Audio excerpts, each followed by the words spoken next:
Hello again, and welcome back to another episode of Movie Deputy Reviews, where we are going back in time a little bit to 2019. Now, you may be wondering, why 2019? Well, because we are going back to talk about the original part of a movie that kind of is, well, the newer one just came out, and a lot of people are bugging me to get that review up, but the newer one is the Joker for La Deux. And so, of course, you know the one I'm talking about is, of course, Joker.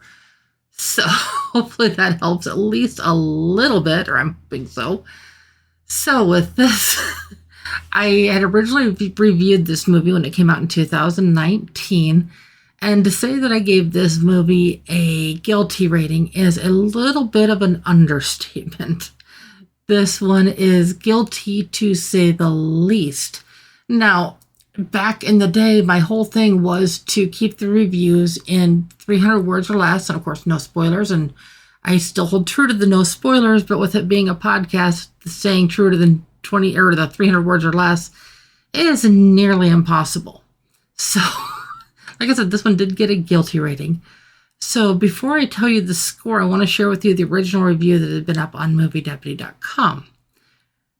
Throughout the Batman saga, we have seen the Joker in different stages of mania. What we've never seen is why is he so manic? What pushed him over the edge and what keeps him going? That's what this is, Joker's backstory. His life from childhood onward was complicated to say the least.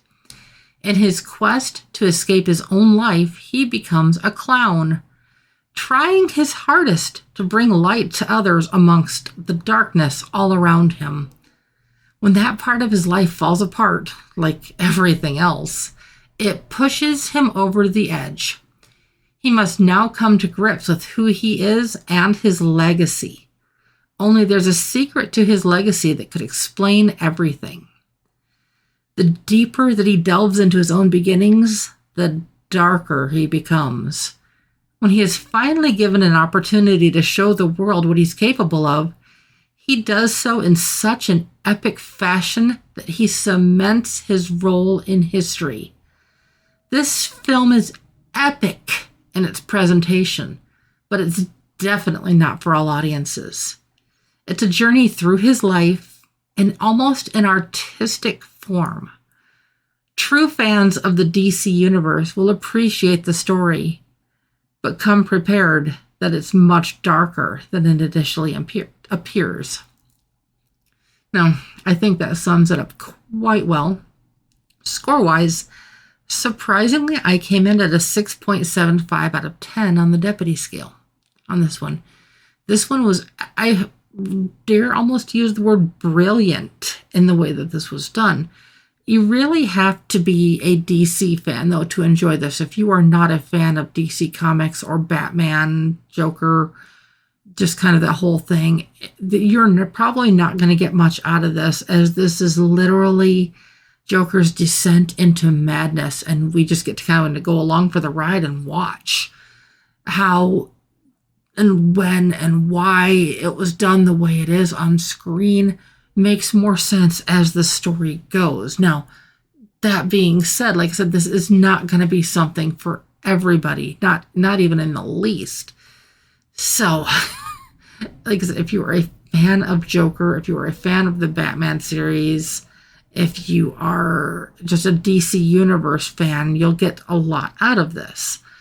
If not, I'm not sure you're going to walk away with much except just watching somebody struggle with mental illness, because there's not really a more or a better way that I could even come up with saying that.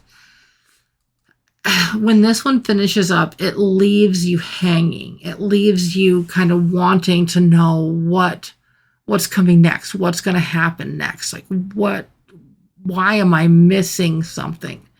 And it doesn't really promise that it's going to deliver more, which we now know. With Joker for La Deux, we were hoping that was going to be a continuation of the story. So if you want to know what I think of that, you're going to have to come back tomorrow. I'm going to have that one up tomorrow for you. But I hope that this has helped you understand at least the Joker movie a little bit better if you have not checked it out yet, if you've never seen this one. I will say there are some references in Joker Foil Adieu that if you have not seen this one, you're not going to understand some of the references that are made. But it's not 100% necessary. It's just a couple just inadvertent references that just tie back to this one. So, like I said, I hope that helps at least a little bit. As always, you know which buttons to push. And if you want to be the first ones to get the reviews, the latest and greatest, they go live on our YouTube 2 full hours before they go live on any of the podcast channels. So I hope that helps you at least a little bit. And I will be back tomorrow. Bye-bye.